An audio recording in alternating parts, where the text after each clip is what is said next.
Ну, что я могу сказать? Быть блогером — это прекрасно. До хрена получаешь бартерного товара, от которого просто деваться некуда, потому что его столько, что не успеваешь ни рекламировать, ни тестировать. Само собой, множество реклам за бешеные бабки, и приходится даже, имея столько подписчиков, больше 30 тысяч, просто открещиваться, потому что, ну, я не знаю, я уже стал переборчив. Естественно, бесконечная монетизация YouTube. Все ваши просмотры — это копеечка в копеечку, и ведь чем больше, тем больше зарабатывает блогер. Несказанно здоровенные бабки, граблями гребем. Донаты — это то, что исчисляется сотнями и даже тысячами долларов. На самом деле это не работа, а мечта, ведь что там, перед камерой покривлялся там 10-20 минут, чуть-чуть подредактировал, подрезал, да и все. Еще и деньги за это нереальные какие-то получаешь. Какой завод, ребята, о чем вы? Зачем туда идти? Я до сих пор не могу понять, почему многие люди не занимаются блогерством, влогерством и вообще на ютубе. Это же да как два пальца обоссать, блин, а деньги легкие. Просто включил, снялся на фронталку и не паришься. И что самое главное из всего этого, все то, что я перечислил, это полный пиздец. Я, конечно, сейчас буду сыпать со своей колокольни, и многие из вас повыключают видос прямо сейчас, потому что дальше туфта, типа. Но тем не менее, на своем примере я лично хотел, скажем так, в одной теме убить двух зайцев. Показать, что такое есть блогерство, что оно тебе дает, и вообще, есть ли смысл этим заниматься. Все конкретно на моем примере, скажем так, IT-блогер по чем, блин? Короче, конкретно лично мой пример, IT-сфера, блогерство на эту тему, то, чем я занимаюсь каждый день. Погнали! Да, начнем мы с вами с развеивания мифов. Для тех, кто думает, что я там буду давить на жалость или что-то в этом роде, скажу честно, я говорю по фактам, а все то, что вы будете думать на этот счет исковеркано, мне пофигу. Во-первых, я не блогер-миллионник. Это очень важно. У меня нету ни 500 тысяч подписчиков, ни миллиона, ни 200, ни тысячи. Ой, тысячи, говорю, ни 100 тысяч, ни 50. На данном этапе записи это 30 с чем-то тысяч. Это очень важный момент. Из всех моих 500 видосов, больше чем 500 видосов на момент записи ролика, реальных бартерных основ я получил это SSD-шка от Кингстона и, собственно, Азушка от Кингстона. Они там все одним паком сделали, чтобы я снял 2 рекламных сюжета. Но скажу круто, потому что не то что рекламные сюжеты были, а товар стоящий. Там одна SSD-шка на PCI Express 4.0 на 2 терабайта M2. Это у NVMe-шка неплохо. Использую, уже почти все забил. И второе, это у нас АЗУшки от Кингстона. Каждая по 32 гига, я охерел. Честно, у меня до этого были... баллистиксы 2 по 8 на 16 гиг. Ну, короче, все нормально там было. А тут 64. Ну, это кайф, конечно. Я увидел, что система жрет с программами, когда я там работаю как минимум 20 гигабайт АЗУ, то это оказалось неплохо. Избыток большой. Но я вам к тому, что вот реально из всего железа, что по бартеру было, это самое топовое. То есть из реального крупняка, стоящих хороших денег, это все. Можете прогуглить, сколько что оно там стоит в долларах, допустим. А дальше там было по мелочи. Допустим, несколько пар смарт-часов. Китайских, ребят. Это не Apple Watch какой-нибудь, окей? То есть я делал обзоры, можете посмотреть, если вам интересно. Прислали еще телефон. На телефон я успел сделать обзор. Потом прислали планшетик TCL. Все Китай. Это бюджетные сегменты, ребят. Но, к сожалению, на планшет я отснял, но не успел выложить, смонтировать, потому что началась война. Увы. Едет еще один телефон, который также застрял в том же Львове, потому что война, и на него никакой нельзя сделать обзор. Я даже не знаю, что там за телефон, знаю, что опять же какой-то Китай. То есть давайте считаем, это уже, допустим, 3 позиции. Прислали мне еще 2 микрофона. Нахрена мне столько микрофонов, я не знаю. Но они были по бартеру. То есть вот этим одним из них FIFA я сейчас пользуюсь, мне он нравится. И, собственно, вам он тоже нравится по отзывам. Но у меня был Луна, который меня полностью устраивал. Вот, до этого был, забыл же, как там, Трон Макс, по-моему, был микрофон, я его отдал жене, он у нее там бесхозно висит, но, тем не менее, есть и есть. Окей, это у нас уже еще плюс 2 позиции. И да, геймерское кресло, обзор на которое я тоже делал. Если я вдруг что-то упустил на постмонтаже, я вам об этом напишу или покажу, но это как бы все. И вы должны понимать, ребят, это работа 2 лет, год из которых, ну, полностью без реклам, без монетизации, ничего. Просто ты кушаешь, делаешь ролики даже не за еду, а ну вот, хочешь делай, хочешь не делай, никто не заставляет. Вот и все. Поэтому, когда мне говорят за бартерные основы, что мне там что-то оставляет, особенно видеокарты, мне это полностью убивает. Тебе дают на видеокарточку обзор, на обзор видеокарточку, допустим, я не знаю, если мы берем ценники РРЦ, даже не в бум-майнинге и все остальное, вы думаете, столько стоит реклама у блогера, у которого 30 тысяч подписчиков? Да я рекламы когда делал, не рекламы, а обзоры видеокарт, мне ребята просто давали, потому что мы познакомились с ними, и это безвозмездно было. То есть технически они мне даже не платили за рекламу. Это мне было бы выгоднее, получить товар и сделать обзор, потому что, это же логично. Поэтому, если видеокарточка стоит $1000, допустим, я усредняю, они есть куда дороже, да, по обзору, с которым мы с вами делали, 6600 XT, уже не помню, какие там еще были, короче, посмотрите. Вы реально думаете, что у блогеров 30 тысяч подписчиков столько стоит реклама? Серьезно, ребят, елки-палки, Это, кстати, я напоминаю, я видосы делал каждый, мать его, день, особенно в последний, наверное... не год, но уже очень много, там полгода или 9 месяцев, может даже больше, нужно посчитать. Иногда может быть каким-то пропуском, если заболел. Ребят, я работаю каждый день, без выходных. То есть, 24/7, условно говоря. И не только же я YouTube-то занимаюсь, по большому счету, есть и другие моменты, но мы к ним придем дальше. Второе, это рекламы, естественно, о которых мы с вами поговорили. Вы должны понимать, что они то есть, то их нет. Но даже это не самое главное. Вам нужно понимать методологию и алгоритм вообще, как все происходит. Для того, чтобы к вам пришли, вас должны найти. А чтобы вас найти, вы должны быть хоть мало-мальски, но хоть как-нибудь да успешны на YouTube. Естественно, от сферы, если мы говорим в контексте подписчиков и просмотров, это все, как говорится на английском, it depends. То есть... Допустим, для IT-блога 30 тысяч подписчиков это одно условие, а для развлекательного контента 30 тысяч это очень мало, потому что это не узкая ниша, окей? А чтобы быть успешным на ютубе, это звездец, ребятки, извините. Обещал жене не материться в этом выпуске, а то она когда текст прочитала, сказала, а ты будешь материться. Поэтому уважаю свою жену. И раскрутиться в ютубе сейчас это жесть. Вопрос даже не в аппаратуре, не в студию, которую вы сейчас видите. Кстати, о студии мы потом тоже поговорим, посмотрим, какой был первый ролик в студии. Так вот, вопрос не в аппаратуре, не в качестве даже контента внутри ролика самого, то есть не качество, типа, я имею в виду там Full HD, HD, там 4К, качество звука и так далее.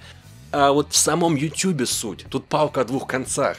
То есть, с одной стороны, есть хорошие реально алгоритмы, которые тебя там могут пульнуть очень-очень далеко, продвигать твой видос и так далее, но никто не знает реально, как это работает. Я насмотрелся много видосов, уже очень давно, уже давно их не смотрю, там, как продвигаться. В смысле, не в плане там накупить ботов, а в целом, как вот продвигать контент органически, чтобы тебя YouTube сам двигал.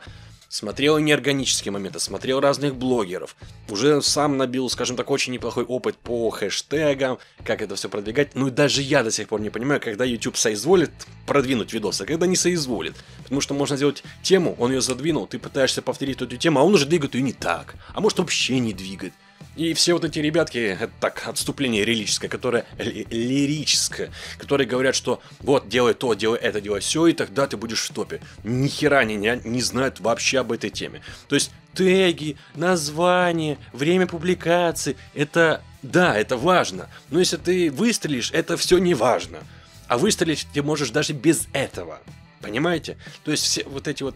Есть одна там девчонка, жена мне одна рассказала, продвигейт, короче, у нее канал.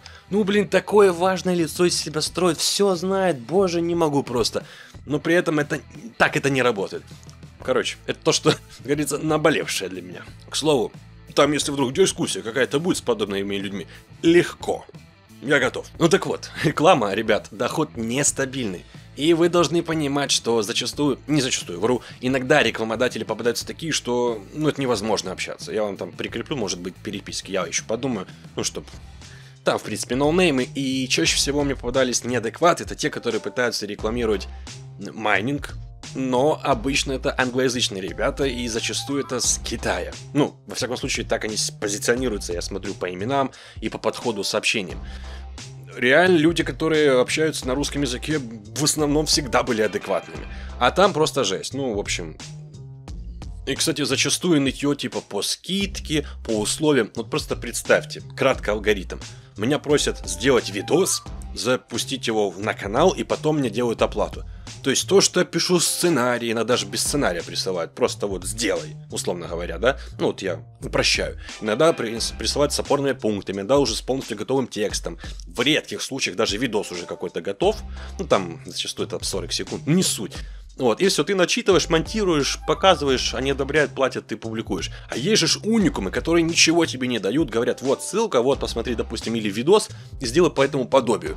И ты типа должен посмотреть, написать сценарий, сняться, смонтировать, выложить, хэштеги прописать. И только потом, как ты нажмешь кнопочку «Опубликовать», тебе оплатят. Это нормально? Ну типа, ты сделал работу, а потом думаешь, а заплатят ли мне? И ты когда говоришь ему, вот есть условия, мы с вами там, допустим, пишем сценарий, я трачу время свое личное, потом высылаю, его одобряют и говорю, в этот момент вы платите от 30 до 50% за работу, которую я уже сделал, ну и как аванс. Дальше я сделаю самую основную работу, то есть получив 30% всего, я делаю основную работу дальше. Съемки, монтаж, то, что я вам рассказал, вы дальше поймете, насколько это долго. Вот, и как бы потом уже платите перед публикацией основную сумму. Нет, некоторых это не устраивает, это риски. То есть, а для меня это не риск, да, получается? Вот такие вот есть рекламодатели. Монетизация. Это мое самое любимое. Во-первых, чтобы вы понимали, работая все 31 день из 31 в месяц, не пропуская, максимум, что я смог выжать из монетизации YouTube, именно YouTube, это $776.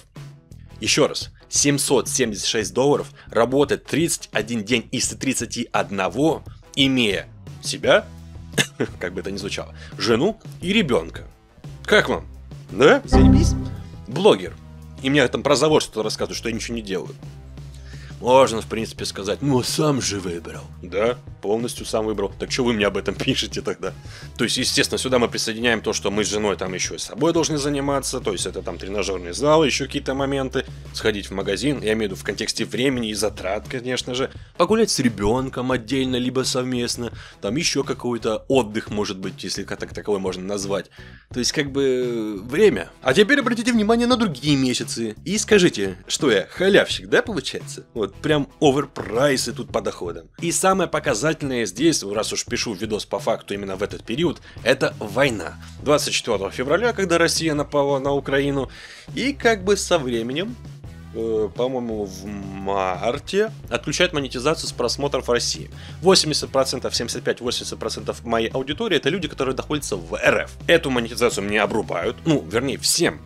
То есть тут не в плане того, где ты находишься, а просто монетизация с просмотра русскоязычной аудитории, скажем так. Вот. И как бы страдают и остальные. Ну это как бы что я могу сказать? Ну вот так, это факт произошедший, я не жаловался, не плакался и так далее. Обрубили и обрубили. И вместо того, чтобы получать по той статистике, которую вы видите, вот этот вот доход, то есть я вам все в открытую показываю. По факту получается вот $2 в среднем. Благо, хоть какое-то спонсорство внесли там по YouTube, но подписалось сколько? 5 человек из 30 тысяч? Более 30 тысяч. Ну это все. Patreon там 4 или 6 человек. Donation Alerts там, ну, то есть такое, как бы, стрим проводишь, это и все. Это я к тому, что я не жалуюсь, что там денег нет, а то, что как бы вот факт происходящего, как работает блогерство. Я не перестал работать, даже во время войны, скажем так, ну, то есть как-то себя переосиливал, понимал, что нужно делать, слава богу, были возможности, я не в Мариуполе, грубо говоря. Но и, опять же, первый момент, то, что еще стоит сказать, что спасибо тем ребятам, которые донатили и донатят, это однозначно даже не оговаривается, но вы просто сравните пропорцию, люди, которые потребляют бесплатно контент, который я делаю на ежедневной основе. Кто бы не говорил там, что качественно, некачественно, кто некачественно думает, тот тут не смотрит. Смотрит, потому что качественно. Какая пропорция тех людей, которые там что-то подкинули, а что-то не подкинули? Вот, ну это как бы не кому-то лично говорю, это просто факт. И да, я контент действительно дальше продолжал делать. Сначала на камеру не мог, вот в период военный, особенно первого месяца, без камеры, потому что, ну, морально это было сложно. И да, бывали в Киеве бомбежки, и да, блин, меня разъебашили дом, который рядом стоит по соседству. Саме було собрання. Ми вийшли з того дому. Воно відняться, прямо бігом з того стола. Потім дивимося, там горить.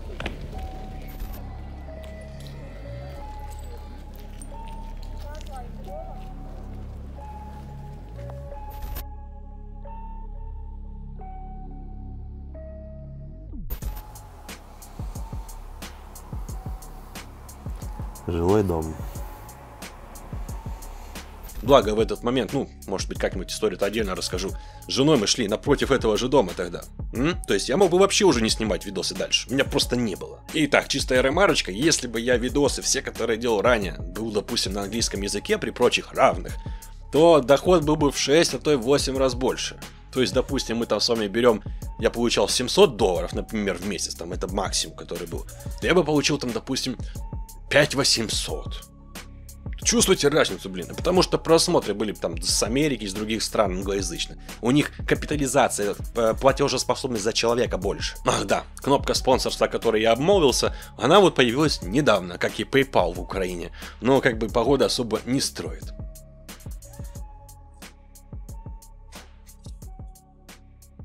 Рендер закончился, сейчас я сверну.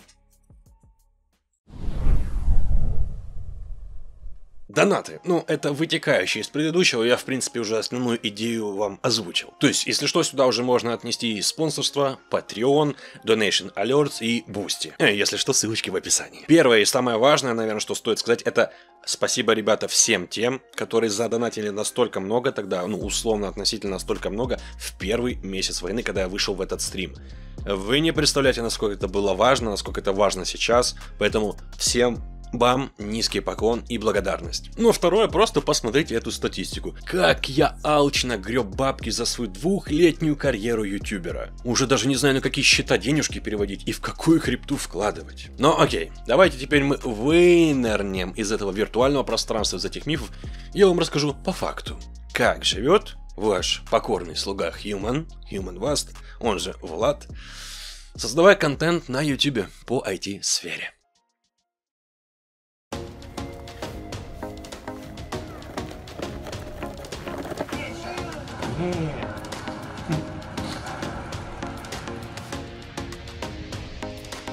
Привет.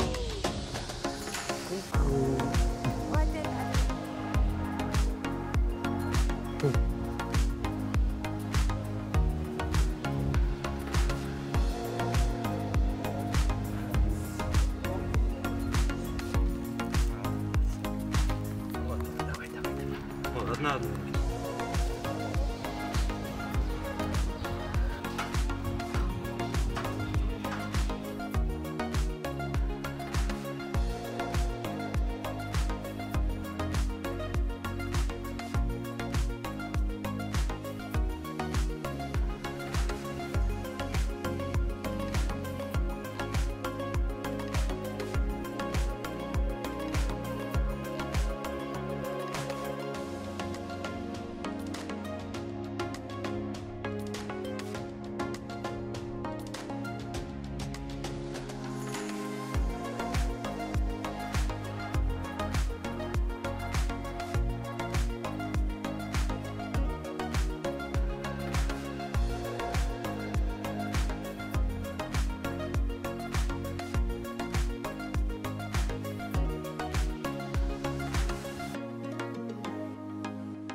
Слава богу, я самый счастливый муж на свете, и я даже не знаю, наверное, слава богу, я самый-самый счастливый отец на свете. Да, и я женат, у меня есть доченька, которой, ну, скажем так, 2,5 года, и, естественно, все это взваливает на меня, как на человека, как на мужчину, определенную ответственность. Больше всего мне здесь сейчас поймут те люди, те ребята, у которых также есть семья и тем более дети. Все верно, на мужчину полностью ложится ответственность за обеспечение семьи. Что бы там ни происходило, особенно когда вот ребенок только родился. Не надо говорить, что жена тоже должна работать и так далее, женщина должна работать. С этим согласен, но когда жена родит, посмотрим, как кто будет работать.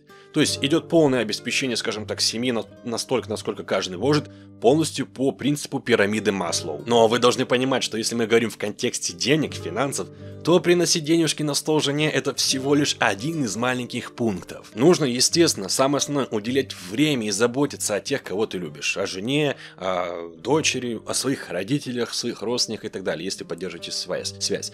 И если, скажем так, в сухом остатке из этого выделить, ну, что мы получаем, основу, то это время. Дальше, по поводу контекста занятости. Я хоть и не профессионально, но не скажу, что уже и любительски занимаюсь в тренажерном зале уже многие годы. И до военный период я мог посещать тренажерный зал 3-4 раза в неделю. Тренировка составляла в среднем каждая от 2 до 2,5 часов.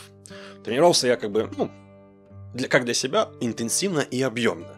А это нужно время, это нужно восстановление дополнительное, и параллельно с этим не забываем семья и YouTube на ежедневной основе. Так вот, чтобы поддерживать себя, скажем так, в определенной форме, в дисциплине и так далее, нужна дисциплина, нужно хорошо питаться. Чтобы хорошо питаться, нужна качественная еда, чтобы была нужны деньги, чтобы было, условно, скажем так, достаточно и много качественной еды, да вообще в целом еды, для того, чтобы прогрессировать и расти. Ее нужно покупать. Чтобы ты был в форме, условно говоря, вообще в балансе в целом. Это тоже нужно время, это тоже нужно финансы и так далее. А в контексте режима, особенно если мы говорим за маленького ребенка, я думаю, вы понимаете, какой иногда может режим. Это не так, что там встал, когда захотел с утра или по будильнику, или вечером лег, когда захотел. Нет, тут Ева скажет, когда вставать, когда ложиться. И что самое интересное, я натыкался на эти проблемы, особенно в начале создания нашей семьи. Здесь нужен баланс. У тебя есть работа и увлечение, хобби какое-то. Допустим, у меня это YouTube, все вместе, это и работа, и увлечение, хобби, и есть тренажерный зал, это моя отдушина, это часть моей жизни, без этого мне тяжеловато. Вот сейчас, на момент записи, я уже не тренировался практически 1,5-2 месяца, потому что война закрыта. Ну и семья, то есть нужно все это держать в балансе, иначе, когда будет дисбаланс, что-то начинает страдать, и... Увы, ну или к счастью для опыта, я это проходил уже. А теперь, учитывая все это, вспомните мой максимальный месячный доход с YouTube за монетизацию. Как вам? При том, что я работал каждый день.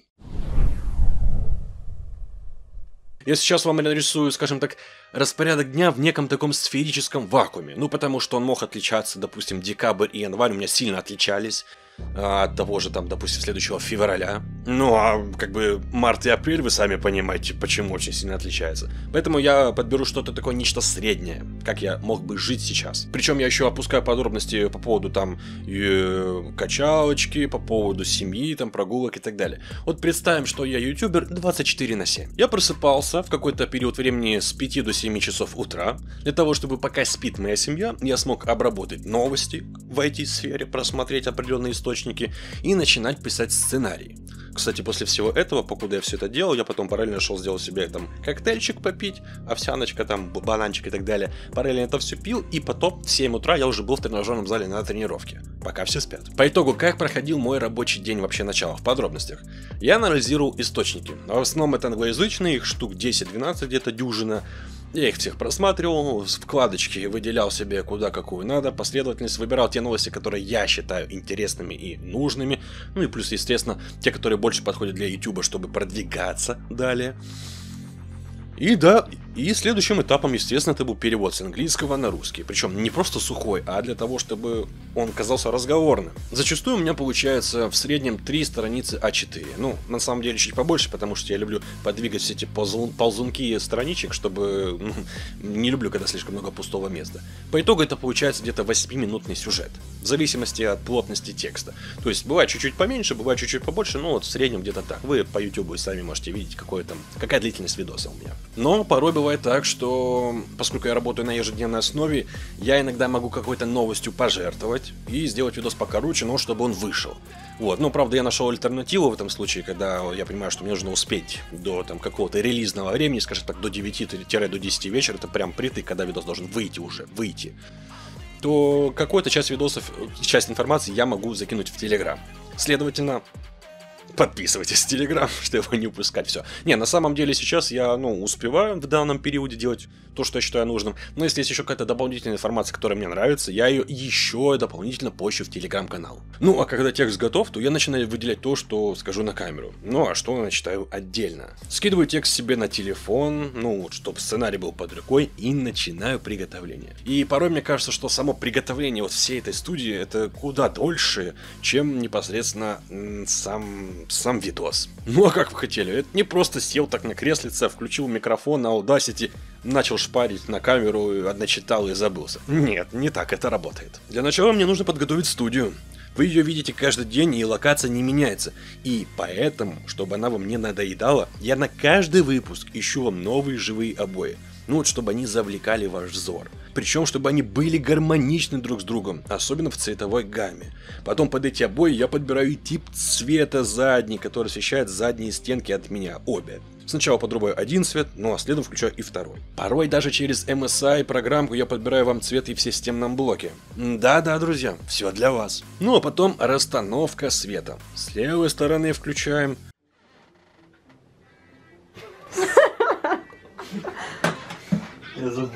С левой стороны включаем. Потом контурный свет включаем, ставим основной свет справа, ставим камеру, готовим программку Audacity для записи звука с микрофона.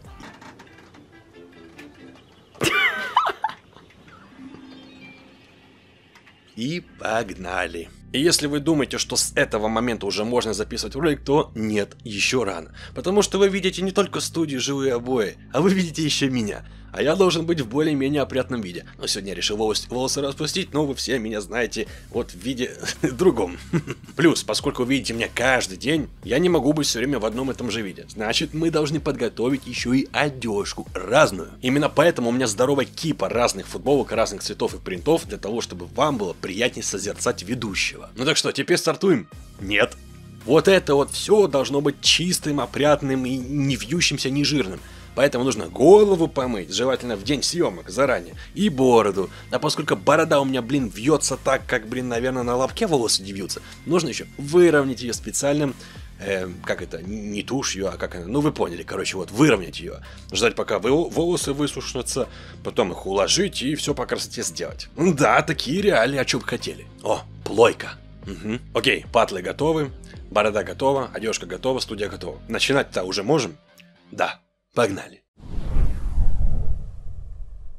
Ну и здесь мы уже с вами проводим съемку. И как всегда, вот, пожалуйста, ряд неудачных дублей. Где-то слова замял, где-то заговорился, где-то резинка спала с-под волос. Сейчас я быстренько... В редких случаях еще и свет выбивает, когда там много чего было включено, или кто-то вдруг неожиданно включил там фен, кондиционер, стиралку, утюг и так далее. Поэтому я купил себе УПС, потому что теперь и нервы мои в безопасности, как минимум нервы, плюс еще и ПК. Да, мы знаем, что в блоках питания есть своя защита, но порой защита это все хорошо, а сохранить, допустим, с вами, когда пишешь текст, или же когда просто снимаешься, какой-то свет вырубается и надо дозаписывать по новой, ну, короче... Упс, спасает. Но бывало так, что да, свет выбивало из-за войны, и тупо не было электричества. А бывало так, что я забыл включить микрофон. И вы бы слышали меня именно таким вот образом, как слышите сейчас, что они есть прекрасно. Да. Но далее мы берем с вами файлы, скидываем на ПК, то есть с нашего фотоаппарата. Дальше чистим звук через Audacity, чтобы все было ровненько, красивенько, без лишних шумов, и все кидаем в монтажку. Естественно, время монтажа напрямую зависит от его сложности, а также еще и длительности ролика, да и в целом настроения. Ну, потому что бывает прет, а бывает не прет. И чаще всего как раз таки не прет тогда, когда не выспавшийся, когда уставший. То есть ты сидишь такой, у меня такое бывало. Благо позволяет, скажем так, ситуация, что ты можешь рядышком, хоп, там, полежать, что-то подремать 10-15 минут, и на этом все. И дальше со свежей головой работать. Так что высыпаться must have. Закинули все на таймлайн, вырезаем ненужное молчание, неудачные дубли, делаем нужный и основной костяк видео, ну то есть его черновик. Далее начинаем докидывать эффектов, музыку под каждую, ну скажем так, голову видео, ну дабы задать нужное настроение и чтобы вам было просто интересно слушать. Открываем первые источники и закидываем информацию на монтажку. Подрезаем, поправляем и редактируем. Ну и так в течение всего видео. Это касается и там видосиков, и касается фотографий и так далее. После полностью все перепроверяем и подрубаем рендер. Ах да, бывает еще так, что рендерить Sony Vegas отказывается. Либо там прорендерил половину и на этом все. Особенно это мне бесит, когда это рендер в 4К, который в несколько раз дольше. Там, конечно, монтаж проще, это я говорю в контексте игровых стримов, но тем не менее. Вот, а бывает так, что он вообще рендерить не хочет, поэтому перезагружаемся и пробуем по новой. Ну а покуда у нас с вами идет монтаж, не будем терять времени, сделаем превьюшку. И превьюшку делаем красивую, кликабельную, ну, настолько, насколько позволяет скилл. Да, фоточку для превьюшки я сразу щелкаю себя по таймеру после того, как снял видос. Ну, далее заливаем видосик в YouTube. И казалось бы все, но нет, потому что надо написать название, надо описание, надо хэштеги.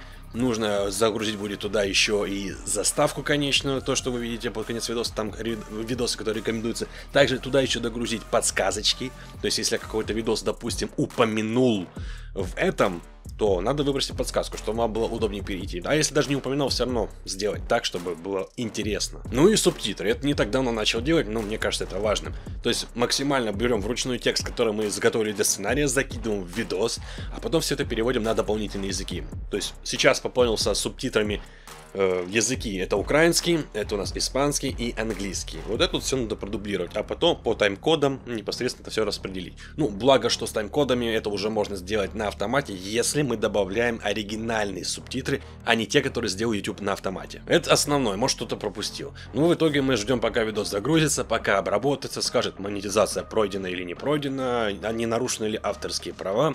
И уже тогда можно и публиковать. Но публикуем мы с вами не только на YouTube. Мы также добавляем это еще в социальные сети, там по типу Facebook, ВК. Также я добавляю еще непосредственно отдельно в YouTube, скажем так, как в сторис такие. Добавляем красивенько, оформляя через бота в Telegram.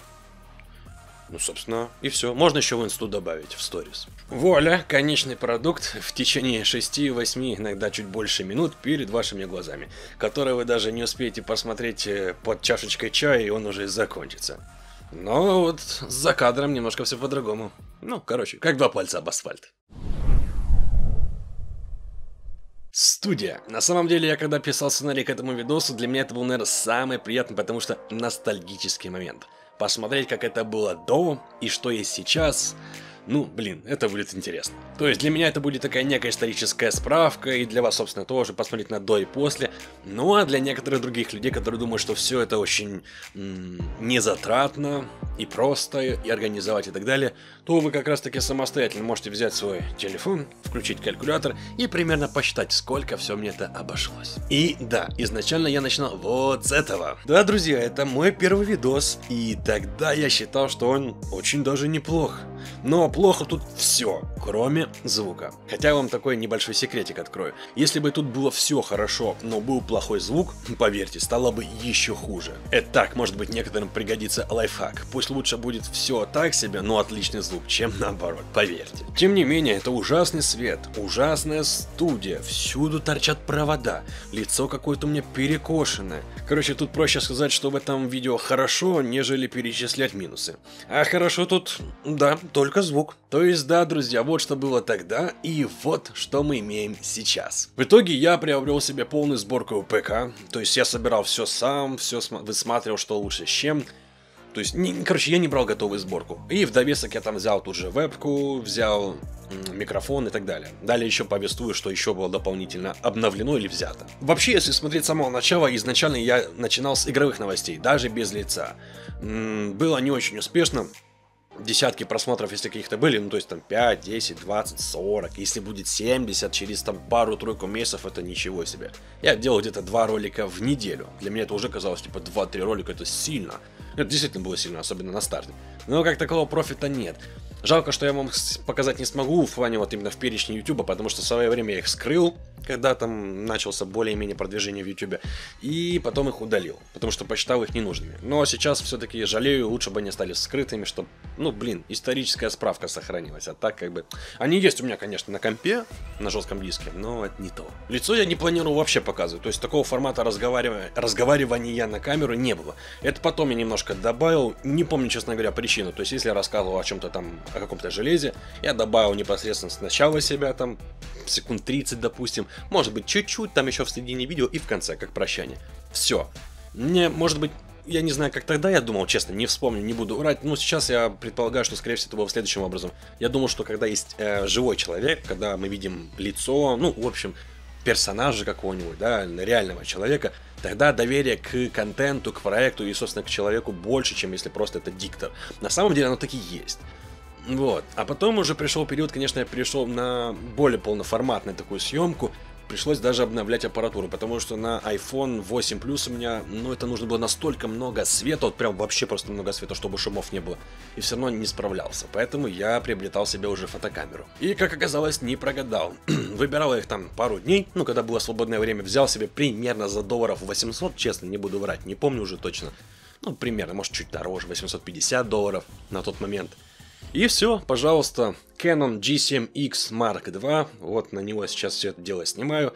Да, качество, конечно, сразу же выросло. Ну и что мне интересно и любопытно было, и удобно, у него есть откидной дисплейчик. Я, когда сейчас вам говорю, я вижу себя сверху. И так я могу регулировать и зум. Ну, зум сложнее, тут не так уж хорошо видно, дисплей небольшой.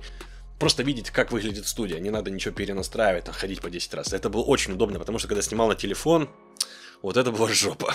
То есть технически тогда и начался тот формат, который вы видите сейчас. Не, ну, понятно, студия отличалась, и повествование, и голос, и так далее, и там ракурсы, и свет. Но смысл уже, тогда это был такой, наверное, не основной шаг, а такой вот шаг, который привел к тем изменениям, которые там уже было очевидно, как будет дальше. Да, фотоаппарат вписываем к затратам. Угу. Дальше я решил докупить себе второй монитор, чтобы было лучше монтировать, потому что до этого у меня был там обычный. Его хватало на самом деле, но монтаж, чем больше диагональ, чем больше мониторов, тем он комфортнее, это факт. Поэтому купил себе 27-дюймовый, еще и гнутый. Для монтажа это прям, боже, это настолько круто и удобно, особенно когда их два. И когда у меня стоял второй просто такой плоский, ну, сразу видно, что некомфортно. То есть по углам это зрение было уже, ну, видно было, короче, что некомфортно. Не знаю, как объяснить. Если у вас гнутый был, вы меня поймете. В играх то же самое, но надо сидеть чуть-чуть подальше. Хотя многие скажут, что для киберспорта не пойдет. Но мне-то плевать, я же не занимаюсь. Вот, взял на 27 Cube Overlord. Это, скажем, такие мониторчики из серии цена-качество. Они недорогие. 27 дюймов у меня на Full HD был. И через какое-то время спустя я взял себе еще один на 34 дюйма, тоже Cube Overlord, но там уже 2,5К, по-моему, даже 4 тащит, но у меня 27 супер, не хочу излишне напрягать. Но далее докупалось уже все остальное. Сейчас последовательность я вам не вспомню, да это не имеет никакого значения, вы должны понимать, что все планомерно происходило. Те, кто со мной давно, кстати, напишите в комментариях, если вы вообще досмотрели до этого момента видос и как давно вы с этим каналом. Так вот, олдфаги вспомнят, как было раньше и как есть сейчас. То есть, как мне кажется, как я считаю, сейчас студия дошла до такого вида, который меня реально уже устраивает. Ну, то есть, вроде ничего менять не хочется. Она приедается, да, хотелось бы там модернизации, но это уже мелочи. А тогда все постепенно приходило. В общем, это было 3 штатива. Первый был полностью убогий для съемки с телефона, когда вот не было вообще камеры. Потом 2 крупных. Один для фотокамеры, второй для света. Свет, да, я тоже купил. У меня одна основная лампа и 3 кольцевые. Я его всегда улучшал, но потому что это сильно влияет на съемку, ну вот потому у меня и 3 кольца. В итоге одна кольцевая лампа у меня для контура, вторая, когда стримлю с вебкой, ну, использую как дополнительный. Собственно, я, конечно, редко это очень делаю, но тем не менее. Ну, а третье кольцо у жены. Было у жены, сейчас она отдала дочери. Также я купил 2 подсветки на задний фон, ну, их вы уже видели. Ну, и джойстик, кстати, еще купил чисто ради одной игры, которую мы с вами прошли тогда на стриме. Не, он не оригинальный, это так, китайская реплика. И, кстати, зря его купил, я просто думал, что та игра в стиме так было написано, только через джойстик играется. А как оказалось, можно, блин, через клавиатуру. Но зато через джойстик классно играть, когда ты так откинулся на кресле и чилишь. Это да, это кайф. Да, стол себе тоже полностью поменял. Кто помнит, ранее он у меня был не такой длинный и светлый, а теперь он вписывается хорошо. Конечно, я все-таки хотел, это я уже потом понял, через какое-то время, даже когда ним попользовался, что его нужно глубже. Он должен быть длина, ширина, шире. Ну, когда так оборудуешь студию. Но, тем не менее, я вышел из этой проблемы, когда купил кронштейны для мониторов. То есть они у меня висят не над столом сейчас. Ну и кронштейны для моников, опять же, вписываем сюда. 2 кронштейна последовательно покупал. Брал для того, чтобы они были выше. Потому что было некомфортно монтировать, когда ты вот в таком положении. То есть ты опираешься руками, смотришь вниз, некомфортно глазам. И когда работаешь, надо, чтобы он был на уровне глаз, ну иногда чуть выше. И на кресле, если откинешься, тоже, чтобы было комфортно работать, чуть наверх смотришь. Полочку я сделал, наверное, больше для антуража. Мне она понравилась, как бы и плюс дополнительное место для дополнительных гаджетов, чтобы туда поставить книги мои любимые, которые я до сих пор все не прочитал. Но вот, правда, сейчас я думаю, что она нафиг мне не нужна. Ну, потому что я мог бы монитор еще выше на кронштейне ставить. Ну ладно, если что, можно снять. Естественно, еще и ваша любимая кружечка с глоточком полезной вкусной информации. Ну, сейчас она уже реально пустая, вы меня задолбываете с этим вопросом. Давно она не пустая, всегда в ней что-то есть. Я просто, ну зачем мне ее наливать для одного сюжета полностью? Я наливаю чуть-чуть на несколько глоточков. Иногда даже остаются, я возвращаю, она там стоит до следующего видоса. Ну ё-моё, а? Вот поролоны, видите? Это с Алика, с Алиэкспресс. Раза 3 или 4 заказывал, ну, разными партиями, потому что студия Ну, мне казалось, хватит там одной стенки и так далее. Потом смотришь, нет, студия на самом деле нужна побольше, чем даже сейчас, чтобы охватить. Ну, короче, чтобы сделать то, что бы я хотел. Но тут уже физически, скажем так, ограничения. Там тоже были свои приколы, то сначала не клеилось, то на двусторонний скотч тоже не клеилось. Короче, в итоге пришлось склеить на двусторонний скотч и влепить прям с клеем вместе к стене. Ну а как? Надо, чтобы было красиво для вас. А часть поролона, кстати, не приклеена, даже заполняет одну из моих дверей. И они сшиты моей женой, чтобы не портить двери, чтобы, блин, дополнительное было обозрение для студии. Так что вот так вот. Жене спасибо сказать надо. В одно время, покуда у меня не было задника света здесь и там, который сейчас говорит, это два источника света, у меня были RGB ленты, обычные светодиодные ленты, я их клеил вокруг стола. Вокруг этого не помню, клеил или нет, но вокруг предыдущего клеил. Вот, потом я купил RGB ленту. Там вообще, боже, какая она крутая была. Она дороговастенькая была, да, вы помните, она там разными цветами переливалась, все это круто, но поломалась. Не знаю, каким образом она даже... То есть там внутри изгиб был, пролом, то есть лента полностью оторвалась, ее еще вроде как можно спаять, я не знаю. Я дал в ремонт до войны, но как бы началась война, и я не знаю вообще тут мужик, который ремонтирует, жив или нет. Надеюсь, да. Ну, в общем, тогда эти были ленты. Теперь ее сейчас нету, и я даже не знаю, теперь буду ли я ее возвращать, если она починится, потому что мне с этим светом и так нравится. Ну, а потом я уже начал тюнинг ПК. Вот эта вот именная подсветка на видик, я ее заказывал. А вот эту подсветочку, ну вот, скажем так, шапка, логотип с моего ютуба, тоже с Алика заказывал. И, ну, мне кажется, выглядит прикольно. Во всяком случае, говорю в прошедшем времени, потому что она мне уже приелась. Дополнительно еще поставил себе водянку на свою ряженку на 3600. Да, на 3600, потому что я так хочу. Я знаю, что тут и водичка не нужна. Она двухсекционная. Я бы поставил, конечно, на 3, но в корпусе, увы, не влезла. Тоже покупал с Алика, это фирма Айга. Ну и, собственно, честно скажу, мне нравится так больше, потому что она освобождает место в корпусе. Нет вот этой здоровенной башни, блин, вместо водянки. Ну и остальные вертушки себе тоже с Алика заказывал. В итоге у нас внизу 3 стоит, сверху еще 2 на выдув. Радиатор же с вертухами вы видите, я поставил спереди, а не сверху. Много видосов посмотрел, так вроде бы даже температуры чуть пониже. Ну и поменял полностью 4 родные вертушки. Они были хорошие, вопросов нет, RGB-шные. Но то есть там какой свет горит, там такой и остается. Он не переливается, он не меняется, отключить, выключить нельзя, ничего не поменяешь. Поэтому, поскольку ими нельзя было управлять ни через мать, ни пультом, то я их сменил и поставил вот новый, тоже все с Алика. Да, у меня еще здесь и Мустанг стоит, такая маленькая цель на будущее. По студии и обнове вроде бы все, ну, если вдруг что-то забыл, где-то там вам списочек накидаю, чего пропустил, потому что, ну, мог забыть, ну, либо вы можете в комментариях, может, что-то заметили, я не сказал, написать. Блин, это так реально круто вспоминать, не знаю, как вам, но для меня это прям... Это реально очень классно, ребят, потому что я даже помню, когда с женой общался, и мы говорили, у нас, ну, у меня раньше был перфекционизм, а у нее это там почти до сих пор, ну, уже почти вылечили.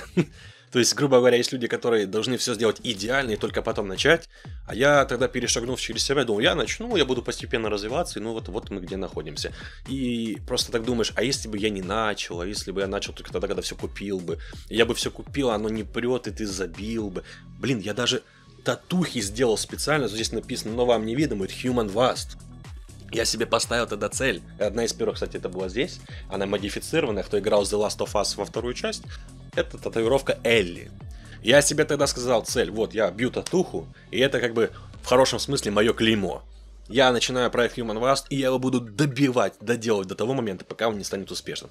Понятие успешность, конечно, относительно, я не знаю, как его интерпретировать. Ну, сейчас я чувствую, что еще идти до этого очень и очень долго. Но я буду это делать, потому что мне это нравится. То есть вы должны понимать, особенно некоторые из вас, что это все непросто, это на все нужно было время, это все деньги, это уметь, ну, дикцию как-то свою еще развивать, с которой у меня определенные проблемы есть до сих пор. Ну, стараюсь как-то с ней работать, во всяком случае, не отдельно во время начитки той же.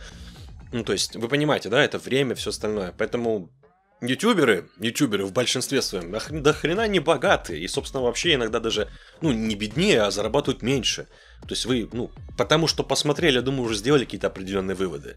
Но, а с другой стороны, могу сказать так, что, может быть, меня смотрит кто летсплей пишет или какие-то видосики снимает, в том или ином случае занимается ютубом, авторский контент создает какой-то, неважно какой. Ну, быть может, вам пригодится такой формат видоса, я знаю, что он длинный, но тем не менее. Будет круто, мне будет приятно. Ну что, ребятушки, как-то так.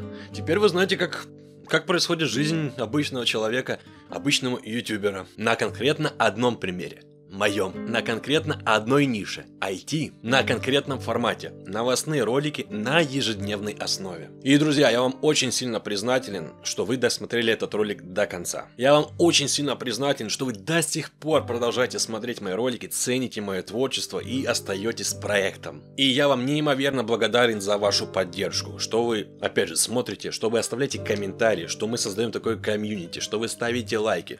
Если кто-то из вас еще и там делится видосами в социальных сетях, это прям вау. Ну, это редко сейчас, да? И отдельно хочу сказать спасибо ребятам, которые помогают финансово, что проекту, что лично мне. Это касается и спонсорства на YouTube, которое недавно запустилось, да, на момент записи ролика, и за Patreon, и за Donation Alerts, и за Boosty. Все я это вижу, ребятки, большое вам спасибо. Особенно хочу большое спасибо выразить тем людям, которые, ну, по большей мере помогли финансово в момент начала военных действий, когда особенно обрубили всю монетизацию, ну, практически всю, там, условно, на нулях мы сидим.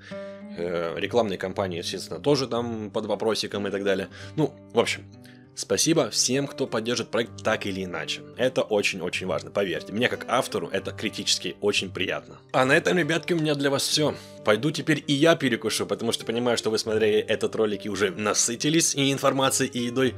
Моя очередь. Покушаю, немножко отдохну и пойду делать следующий сюжет. Ну а с вами, как всегда, был Human. Спасибо, что провели это время со мной. Мне было очень-очень приятно, друзья. Ну и как всегда, кайфовой вам игры.